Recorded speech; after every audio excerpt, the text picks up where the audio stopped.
الحمد لله رب العالمين حمدا يوافي نعمه ويكافئ مزيده. يا ربنا لك الحمد كما ينبغي لجلال وجهك وعظيم سلطانك. سبحانك لا نحصي ثناء عليك كما أثنيت على نفسك. فلك الحمد حتى ترضى، ولك الحمد إذا رضيت، ولك الحمد بعد الرضا. وأشهد أن لا إله إلا الله وحده لا شريك له شهادة يعرب بها اللسان عما تضمنه الجنان من التصديق بها والإذعان. وأشهد أن سيدنا محمدًا العبد الصادق في قوله وفعله، المبلغ عن الله ما أمره بتبليغه من فرضه ونفله، عبد أرسله الله للعالمين بشيرا ونذيرا. اللهم فصل وسلم على سيدنا محمد صلاة تغفر بها الذنوب، طيب القلوب ودوائها، وعافية الأجسام وشفائها، ونور الأبصار وضيائها، وقوت الأرواح وغذائها، وعلى آله وصحبه أجمعين. أما بعد، فيا أيها الناس اتقوا الله حق تقاته ولا تموتن إلا وأنتم مسلمون. وقال الله سبحانه وتعالى: فإذا فرغت فانصب وإلى ربك فارغب. Hadirin sidang Jumat yang menjadi pilihan Allah Subhanahu wa taala, yang memilih kita pada saat ini untuk mengabdikan diri kita kepada pencipta yang hakiki, Allah Subhanahu wa taala. Dengan mengabdikan diri kita kepada Allah, bersandar kepada Allah, maka disitulah datangnya kebaikan, keberkahan, kemenangan untuk umat Islam. Baginda Rasul sallallahu alaihi wasallam, beliau mendidik para sahabat agar mereka bergantung hati kepada Allah, meyakinkan keberadaan Allah, bersandar kepada Allah. Maka di situ datang energi yang kuat, yang istimewa di dalam keyakinan iman, yang bisa mengalahkan musuh-musuh yang tidak tertandingi. Rasulullah sallallahu alaihi wasallam, beliau adalah petunjuk untuk kita. Jika kita ingin sukses, kita ingin bangsa ini maju, kita ingin bangsa ini menjadi bangsa yang berkualitas, ini sudah dipraktekkan oleh Nabi Muhammad sallallahu alaihi wasallam. Di zaman keterpurukan, zaman jahiliyah, yang kehidupan mereka tak jauh daripada kehidupan binatang, yang mereka tidak dilihat oleh negara-negara lainnya karena kualitas yang buruk yang ada di dalam lingkungan jahiliyah. Maka datang baginda Rasul sallallahu alaihi wasallam, membuat reformasi yang istimewa, yang hebat, membuat perubahan yang hebat. Dibentuk terdahulu manusianya, dibentuk terdahulu pendidikan akhlak, pendidikan yang baik. Maka setelah mereka mempunyai itu, kemudian diarahkan gantungnya kepada Allah di dalam pendidikannya, maka jadilah mereka orang-orang yang hebat, para sahabat yang tangguh. Bahkan di zaman Sayyidina Umar bin Khattab radhiyallahu an, negara yang dikatakan negara yang terkuat pada saat itu, negara adikuasa pada saat itu,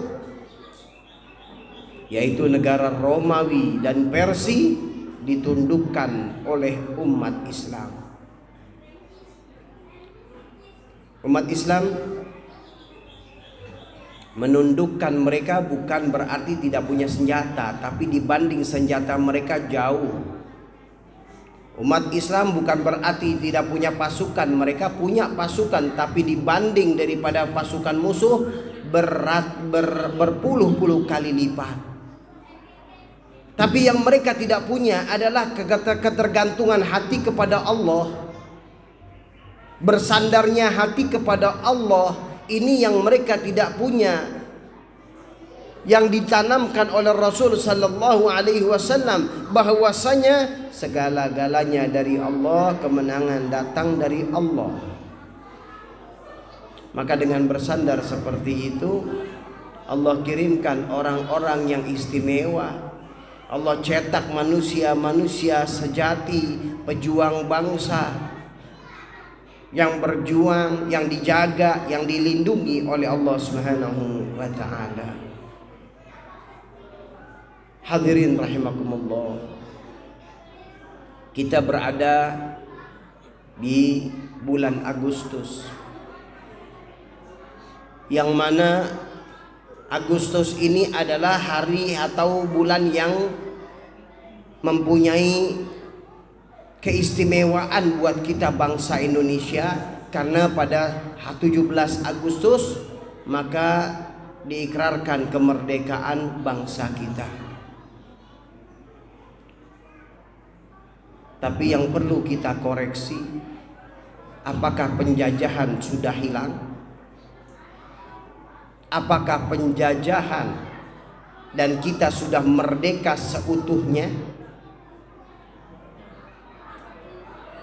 Hadirin rahimakumullah, Indonesia ini ladang basah. Indonesia ini segala-galanya ada. Maka bukan mustahil diinginkan oleh negara-negara kuat, bukan mustahil diinginkan oleh orang-orang lain, negara-negara lain. Maka cara mereka adalah membodohkan bangsa kita, selalu memecah belah bangsa kita, selalu mengadu domba bangsa kita, sehingga yang kita pikirkan hanyalah hal-hal yang kecil, tentang perpecahan, tentang perdebatan, tentang hal-hal yang bukan lagi kita memikirkan bagaimana menjaga bangsa ini. Maka dari itu, cara yang ampuh adalah ikutin cara Nabi Muhammad SAW. Keindahan yang ada di zamannya Rasul SAW. Bahkan terkadang ada isu yang membodohkan. Apabila negara ini diatur oleh syariat Islam, maka berarti ekstrim dan lain-lainnya, dengan mencontohkan yang dibuat rekayasa oleh mereka seakan-akan jahat, kejam dan lain-lain. Mereka tidak lihat bagaimana zaman keemasan yang dipegang oleh Nabi Muhammad SAW. Zaman keemasan yang istimewa, yang hebat, yang luar biasa, menjadikan manusia-manusia bermartabat, manusia-manusia yang tangguh. Di dalam itu kaum muslimin juga berkumpul dengan orang-orang non-muslim. Ada non-muslimnya. Tidak ada kata-kata yang menakutkan, ekstrim dan lain-lain. Hanyalah untuk menjelek-jelekkan umat Islam atau untuk memecah belah kita bangsa Indonesia. Bahkan ada dalam beberapa peperangan, perang itu bukan sekedar diikuti oleh umat Islam, tapi orang-orang non-muslim pun pada saat itu ikut perang bersama orang Islam. Paling tidak, kalau umat Islam motivasinya adalah jihad, tapi mereka orang-orang yang non muslim pada saat itu paling tidak motivasinya membela negara. Ini ada dan ini terjadi di zaman Rasul sallallahu alaihi wasallam. Bahkan Rasul sallallahu alaihi wasallam mempunyai pembantu seorang Yahudi. Ini gambaran bagaimana keindahan yang ada di dalam konsep yang diajarkan oleh baginda Rasul sallallahu alaihi wasallam. Maka itu hadirin rahimakumullah, yang terpenting kita umat Islam jangan anti kepada syariat Islam.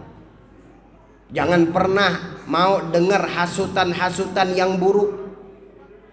Karena mereka tahu apabila umat Islam menjalankan syariat Islam, maka tidak ada lagi kesempatan untuk orang-orang jahat, untuk orang-orang korupsi, untuk orang-orang yang zalim, untuk orang-orang yang berbuat keburukan. Tidak ada lagi jalan untuk mereka karena Islam mengajarkan kebaikan, keadilan kepada siapapun mereka. Dan diajarkan dalam Islam tidak boleh tamak kepada dunia. Tidak boleh rakus, tidak boleh serakah. Diajarkan dalam Islam untuk berbagi. Maka indahnya Islam akan terpancar, akan terlihat. Cuma yang disayangkan, apabila ingin mencari mana figur Islam, hampir-hampir bisa dikatakan sulit di zaman sekarang untuk mendapatkannya. Karena kita umat Islam telah banyak dipecah belah dan telah banyak mabuk terhadap kehidupan dunia. Maka dari itu mudah-mudahan Allah Subhanahu wa ta'ala mengarahkan kita kepada arah yang baik. Perlu kita ingat bahwasanya mereka pahlawan kita dahulu memerdekakan bangsa ini. Ketika ada panggilan-panggilan untuk berkorban, maka mereka lakukan pengorbanan. Tidak ada ucapan mereka yang mengatakan berani bayar berapa, mau diajak perang berapa bayarannya. Tidak ada untuk mereka para pahlawan, maka bangsa kita bisa merdeka. Tapi kalau kita terus diajarkan dan didoktrin dengan cara-cara yang ada pada mereka, kapitalis, dengan cara-cara yang selalu menuntut harta, tidak mau ada berkorban, tidak mau ada perjuangan, maka hadirin, ini adalah penyesatan-penyesatan untuk bangsa kita. Dan kita pun harus keluar daripada penjajahan ini.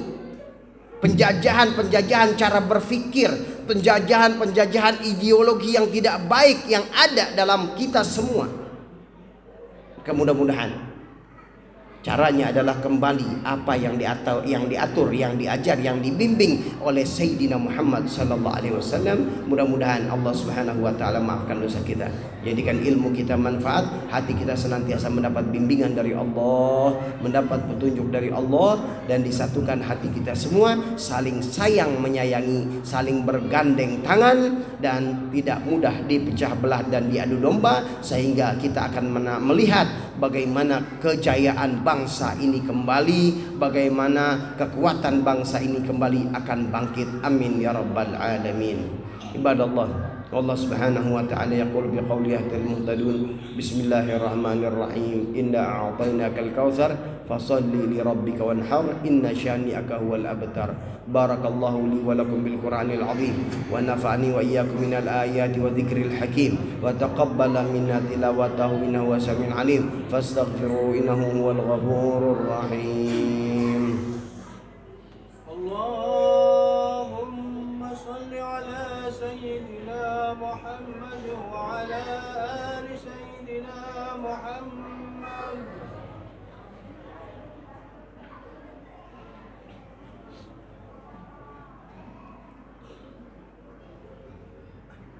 Alhamdulillahi rabbil alamin, wal 'aqibatu lil muttaqin wa la 'udwana illa 'alal zalimin, wa asyhadu an la ilaha illallah wahdahu la syarika lah, wa asyhadu anna sayyidana Muhammadan 'abduhu wa rasuluh, arsalahu bil huda wa dinil haqq liyudhhirahu 'ala dini kullihi walau karihal kafirun. Allahumma shalli wa sallim ala sayyidina Muhammadin صلاة تغفر بها الذنوب وتصلح بها القلوب وتنطلق بها العصوب وتلين بها الصعوب وعلى آله وصحبه ومن إليه منسوب. أما بعد فيا أيها الناس اتقوا الله حق تقاته ولا تموتن إلا وأنتم مسلمون.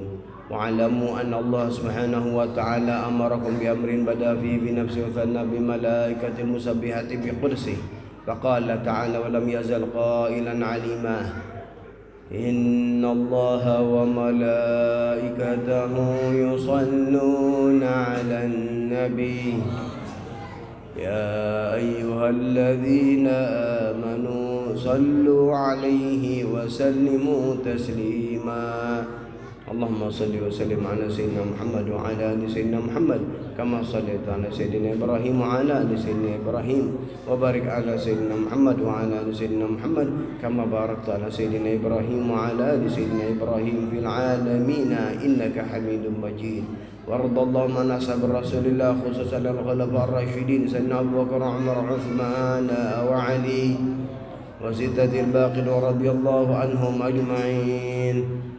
اللهم اغفر للمسلمين والمسلمات والمؤمنين والمؤمنات الأحياء منهم والأموات يا قاضي الحاجات ويا كافي المهمات يا رب العالمين. اللهم عافنا واحفظنا وانصرنا وفرج عنا والمسلمين. اللهم أصلحنا وأصلح من في صلاحه صلاح الإسلام والمسلمين، ولا تهلكنا وأهلك من في هلكه صلاح الإسلام والمسلمين. اللهم وارفع عنا وعن المسلمين الأذى والبلاء والغلاء والزنا والزلازل والفتن والمحن ما ظهر منها ما بطن برحمتك يا أرحم الراحمين يا أرحم الراحمين يا أرحم الراحمين. عباد الله، إن الله يأمر بالعدل والإحسان وإيتاء ذي القربى وينهى عن الفحشاء والمنكر والبغي يعظكم لعلكم تذكرون. فاذكروا الله العظيم يذكركم واشكروه على نعمه يزدكم ولذكر الله أكبر.